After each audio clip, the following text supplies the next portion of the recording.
ओम शांति। 28 अगस्त 2022 अव्यक्त बाप दादा के महावाक्य।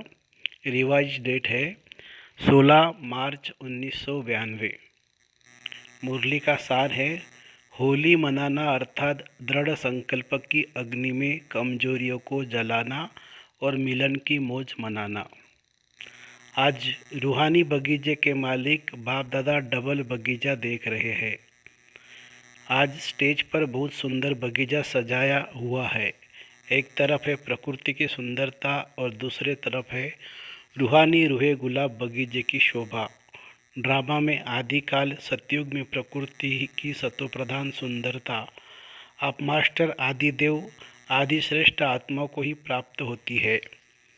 इस समय अंतिम काल में भी प्रकृति की सुंदरता देख रहे हो, लेकिन आदिकाल और अंतिम काल में कितना अंतर है। आपके सतयुगी राज्य में प्रकृति का स्वरूप कितना श्रेष्ठ सत्वप्रधान सुंदर होगा। वहाँ के बगीचे और यहाँ के आपके बगीचे में कितना अंतर है। वह रियल खुशबू अनुभव की है ना।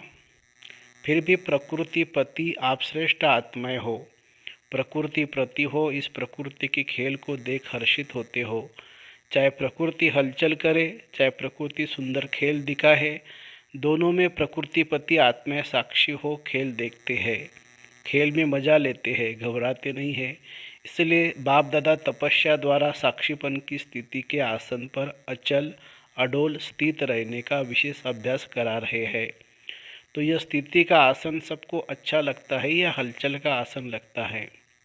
अचल आसन अच्छा लगता है ना। कोई भी बात हो जाए, चाहे प्रकृति की चाहे व्यक्ति की, दोनों अचल स्थिति के आसन को जरा भी हिला नहीं सकते हैं। इतने पक्के हो या अभी होना है। प्रकृति के भी 5 खिलाड़ी है और माया के भी 5 खिलाड़ी है। इन 10 खिलाड़ियों को अच्छी तरह से जानते हो ना। खिलाड़ी खेल के बिना रहेंगे क्या? कभी कोई खिलाड़ी सामने आ जाता है, कभी कोई सामने आ जाता है। आजकल भी पुरानी दुनिया में खेल देखने के बहुत शौकीन है ना। कितना प्यार से खेल देखते हैं। वही पुरानी दुनिया वाले और आप हो संगम युगी ब्राह्मण आत्माओं। तो खेल देखना एंजॉय करना है या घबराना है? कोई गिरता है, कोई गिराता है, लेकिन खेल देखने वाले को गिरता हुआ देख भी मज़ा आता है और विजय प्राप्त करता हुआ देख भी मज़ा आता है। तो यह भी बहुत बड़ा खेल है। सिर्फ आसन को नहीं छोड़ो बस। कितना भी कोई हिलाए, लेकिन आप शक्तिशाली आत्माएं हिल नहीं सकती हो। तो बाप दादा आज हर एक रूहानी गुलाब को देख रहे हैं। जब बगीचे में बुलाया है तो बगीचे में पत्ते देखेंगे या फूलों को देखेंगे? यह भी अच्छा सजाया है, मेहनत करने वालों की कमाल अच्छी है। लेकिन बाप दादा रूहानी फूलों को देख रहे हैं। वैरायटी तो है ना। कोई बहुत सुंदर रंग रूप वाले हैं, रंग भी है रूप भी है, और कोई रंग रूप और खुशबू वाले होंगे, कोई सिर्फ रंग रूप वाले। रंग और रूप तो सभी बच्चों में आ गया है, क्योंकि बाप के संग का रंग तो सबको लग गया है।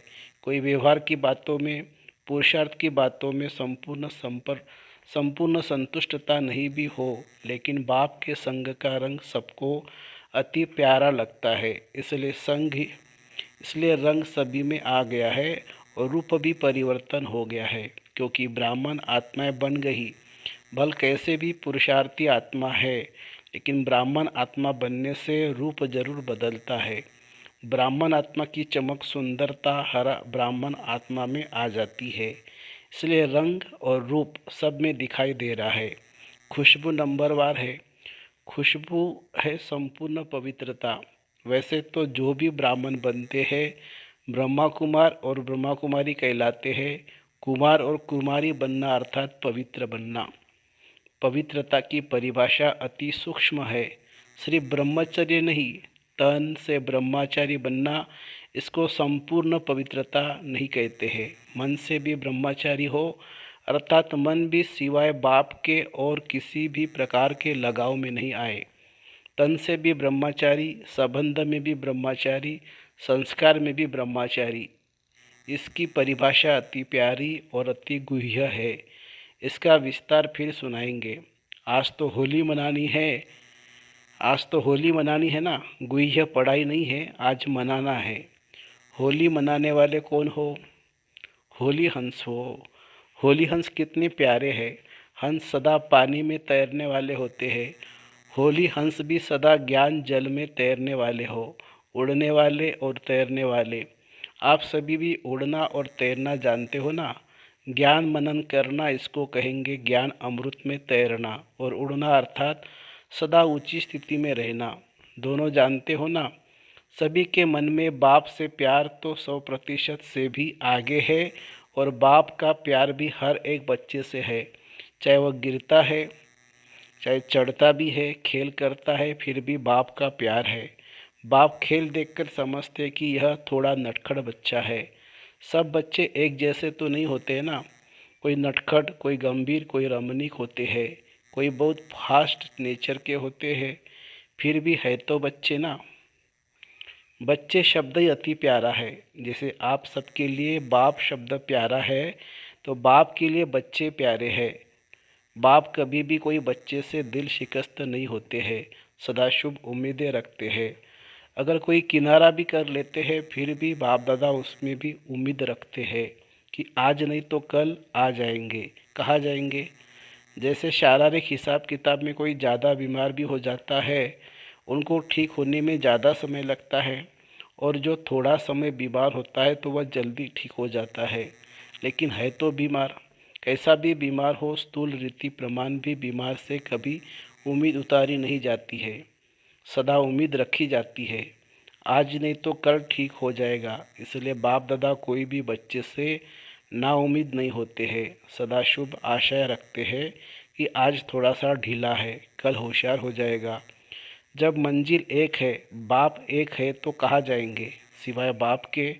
फिर भी वर्षा हर आत्मा को बाप से ही मिलना है। चाहे बाप को गाली भी दे तो भी बाप मुक्ति का वर्षा तो देनी देंगे। सारे विश्व की सर्वात्माओं को चाहे मुक्ति, चाहे जीवन मुक्ति का वर्षा जरूर मिलना है, क्योंकि बाप सृष्टि पर अवतरित हो बच्चों को वर्षे से वंचित नहीं कर सकते हैं। बाप को वर्षा देना ही है, चाहे लेवे चाहे नहीं लेवे, बाप को देना ही है। और सर्व आत्माओं को बाप द्वारा वर्षा मिला है, तब तो बाप कहकर पुकारते हो ना। बाप का अर्थ ही है वर्षा देने वाला। चाहे किसी भी धर्म में चले गए हैं, फिर भी फादर का याद तो करते हैं ना। एक आत्मा भी वर्षे के सिवाय रह नहीं सकती। तो साकार सृष्टि पर पाठ बजाते बच्चों का वर्षा न दे तो बाप कैसे कहेंगे। लेकिन आप डायरेक्ट वर्षा लेते हो, पहचान से लेते हो। आपका डायरेक्ट कनेक्शन है। चाहे निमित्त साकार माध्यम ब्रह्मा बना, लेकिन ब्रह्मा से योग नहीं लगाते, योग बाप से लगाते हो। ब्रह्मा बाप भी कहते बाप को याद करो, तो यह नहीं कहते मुझे याद करो। कभी भी सिवाय बाप के फूल वर्षा और कोई संबंध में मिल नहीं सकता। आप डायरेक्ट बाप से संबंध जोड़ वर्षे का अधिकार तीनों कालों में प्राप्त करते हो। अभी भी वर्षा मिल रहा है ना। शक्तियों का, गुणों का वर्षा मिल रहा है, मिल गया है। और मुक्तिधाम में भी कहाँ रहेंगे, समीप रहेंगे ना। तो अभी भी वर्षा है, मुक्तिधाम में भी है, और फिर 21 जन्म का भी वर्षा है। तो तीनों कालों में वर्षे के अधिकारी बनते हो। लोग कहते हैं ना आप सबको कि आपकी जीवन मुक्ति से हमारी मुक्ति अच्छी है। आप तो चक्कर में आएंगे, हम तो चक्कर से छूट जाएंगे। आप फलक से कह सकते हो कि मुक्ति का वर्षा तो हमें भी मिलेगा, लेकिन हम मुक्ति के बाद फिर जीवन मुक्ति का वर्षा लेंगे। डबल मिलता है। मुक्तिधाम से वाया तो करेंगे ना। तो डायरेक्ट कनेक्शन होने के कारण वर्तमान और फिर मृत्यु के बाद और फिर नया शरीर लेते तीनों ही काल वर्षे के अधिकारी बनते हो। इतना नशा है। आज होली मना रहे हो ना। होली जलाई भी जाती है और मनाई भी जाती है। पहले जलाई जाती है ना, फिर मनाई जाती है। होली मनाना अर्थात कुछ जलाना और कुछ मनाना। जलाने के बिना मनाई नहीं जाती है। तो दृढ़ संकल्प की अग्नि द्वारा पहले अपनी कमजोरी को जलाना है, तब मनाने की मौज अनुभव कर सकेंगे। अगर जलाया नहीं तो मनाने की मौज का अनुभव सदा काल भी नहीं रहेगा। होली शब्द में जलाना भी है, मनाना भी है, दोनों ही अर्थ है। होली शब्द तो पक्का है ना, तो होली अर्थात होली, बीती सो बीती, जो बात गुजर गई उसको कहते हैं होली, जो होना था वो होली। तो बीती को बीती करना माना होली जलाना। और जब बाप के सामने आते हो तो कहते हैं मैं बाप की होली हो गई, तो मनाया भी। और होली बीती सो बीती को भूल जाना, यह है जलाना। तो एक ही होली शब्द में जलाना और मनाना है। गीत गाते हो ना, मैं तो बाप की होली, पक्के हो ना? क्योंकि बाप दादा ने सबका तपस्या का पोता मिल देखा। तपस्या अगर कभी भी कम हुई तो उसका कारण क्या बना है? बीती को बीती करने में बिंदी के बजाय क्वेश्चन मार्क लगा दिया। और छोटी सी गलती करते हो, है छोटी लेकिन नुकसान बहुत बड़ा होता है। वह क्या गलती करते हो?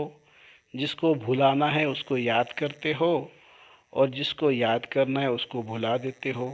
तो भुलाना आता है ना, बाप को भूलने नहीं चाहते हो तो भी भूल जाते हो। और जिस समय भूलना चाहिए उस समय क्या कहते हो? भूलना चाहते हैं लेकिन भूलते नहीं, बार बार याद आ जाता है।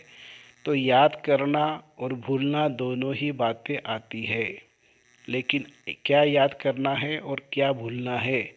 जिस समय भूलना है उस समय याद करते हो, और जिस समय याद करना है उस समय भूल जाते हो। छोटी सी गलती है ना, तो इसको होली कर दो, जला दो, अंश से ख़त्म कर दो। ज्ञानी तू आत्मा हो ना, ज्ञानी का अर्थ ही है समझदार, और आप तो तीनों कालों के समझदार हो। इसीलिए होली मनाना अर्थात इस गलती को जलाना। जो भूलना है वो सेकंड में भूल जाए, और जो याद करना है वो सेकंड में याद आ जाए। कारण सिर्फ बिंदी के बजाय क्वेश्चन मार्क है। क्या सोचा और क्यों शुरू हो जाती है, ऐसा वैसा क्यों, क्या बड़ी क्यों शुरू हो जाती है। सिर्फ क्वेश्चन मार्क लगाने से और बिंदी लगा दो तो क्या होगा? आप भी बिंदी, बाप भी बिंदी, और व्यर्थ को भी बिंदी, फुल स्टॉप।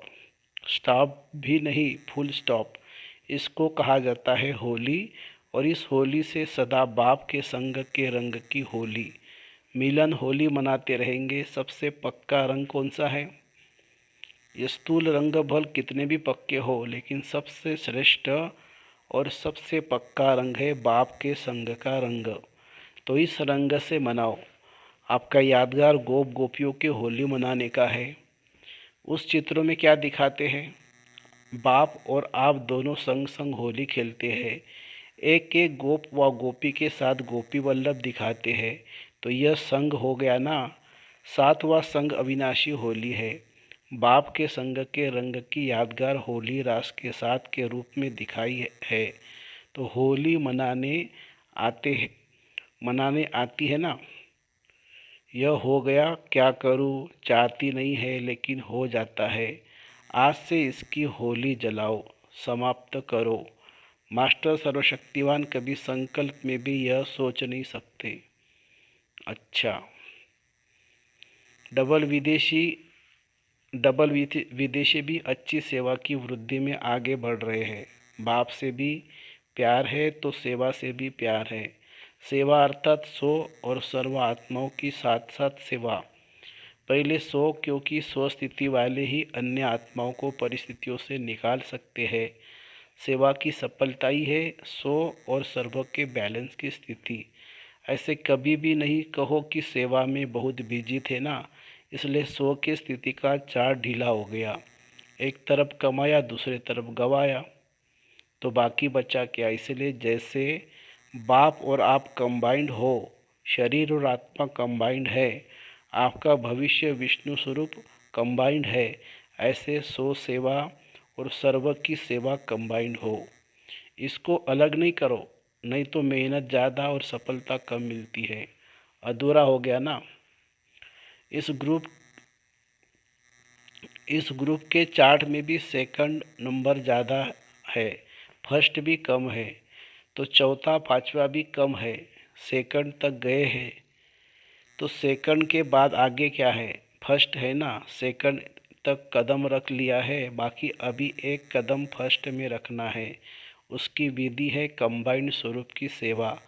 बच्चे सेवा का भी प्लान बना रहे हैं ना। बाप दादा ने तो इशारा दिया था कि अभी समय प्रमाण सेवा जो की वो बहुत अच्छी की। इससे बाप को अपने को प्रत्यक्ष किया, वायुमंडल और वाइब्रेशन परिवर्तन हुआ। स्नेही और सहयोगी आत्माएं चारों ओर काफ़ी संख्या में नज़दीक आई। अभी ऐसी सेवा करो जो एक द्वारा अनेकों की सेवा हो। सारे विश्व को संदेश देना है। एक एक को संदेश देते जो राजधानी में आने वाली आत्माएं हैं वो अपना भाग्य बनाकर आगे जा रहे हैं। लेकिन अभी तो संदेश देने की संख्या निकले हुए राज्य अधिकारी बच्चों से ज़्यादा है। राज्य फैमिली में आने वाले व राज्य तख्त पर बैठने वाले दोनों ही अच्छे निकाले हैं। राज्य अधिकारी भी आप लोग ही बनेंगे ना। आप बनेंगे या औरों को बनाएंगे? औरों को राज्य अधिकारी बनाएंगे और आप क्या बनाएंगे? अच्छा, क्लब पहले का वर्षा लेने के लिए नए नए बच्चे भी पहुंच गए हैं। इसके लिए बाप दादा वेलकम कर रहे हैं और नए बर्थडे की मुबारक दे रहे हैं। अच्छा, चारों ओर के सर्व कंबाइंड स्थिति में स्थित रहने वाले, सदा कंबाइंड सेवा में अथक सेवा से निमित्त बनने वाले, सदा बीती को बीती कर बाप के संग के रंग की होली मनाने वाले होली हंस आत्माएं, सदा तीनों काल के वर्षे के खुशी में रहने वाले, सदा साक्षी बन प्रकृति और माया का खेल देखने वाले, ऐसे सदा विजयी, सदा उड़ती कला वाले, सदा फरिश्ता स्वरूप सामने अनुभव करने वाले श्रेष्ठ आत्माओं को बाप दादा का याद प्यार और नमस्ते। हम रूहानी बच्चों की रूहानी बाप दादा को याद प्यार, गुड मॉर्निंग और नमस्ते बाबा, नमस्ते। फिर वरदान है, दृढ़ संकल्प रूपी व्रत द्वारा अपनी वृत्तियों को परिवर्तन करने वाले महान आत्मा भव। महान आत्मा बनने का आधार है पवित्रता के व्रत को प्रतिज्ञा के रूप में धारण करना। किसी भी प्रकार का दृढ़ संकल्प रूपी व्रत लेना अर्थात अपनी वृत्ति को परिवर्तन करना। दृढ़ व्रत वृत्ति को बदल देता है। व्रत का अर्थ है मन से संकल्प लेना और स्थूल रीति से परहेज करना। आप सबने पवित्रता का व्रत लिया और वृत्ति श्रेष्ठ बनाई। सर्व आत्माओं के प्रति आत्मा भाई भाई की वृत्ति बनने से ही महान आत्मा बन गए। स्लोगन है, अपने पवित्र श्रेष्ठ वाइब्रेशन की चमक विश्व में फैलाना ही रियल डायमंड बनना है। अपने पवित्र श्रेष्ठ वाइब्रेशन की चमक विश्व में फैलाना ही रियल डायमंड बनना है। अच्छा, ओम शांति शांति शांति। शुक्रिया बाबा, शुक्रिया। Thank you Baba, thank you.